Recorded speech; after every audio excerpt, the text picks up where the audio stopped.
Good morning! Maaga nga pala akong nagising. Tapos ayan, magtitimpla nga pala ako ng kape.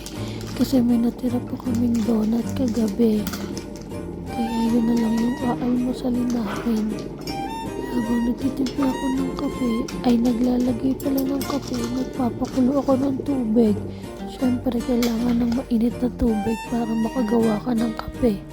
At ayan, pinaghahalo ko na nga yung kape tsaka tubig para maging kape. Natatawa ako, pasensya na pala kayo sa boses ko. Hindi ako lola, pero ganyan yung boses ko kasi paus ako. At ayan na, nakatimpla na ako ng kape. Tapos ayan, dinala ko sa kwarto kasi doon kami mag-aalmos. Nakadalawang balik pa ako niyan kasi nilagay ko muna yung cellphone. Tapos nag-video ako. Tapos ayan na, pinapakita ko lang yung kaping tinimpla ko tsaka yung tira-tirang donut namin. Ang cute pala ng box ng donut. Tapos ayan, pinakita ko lang. Tapos tara, gisingin natin yung asawa ko.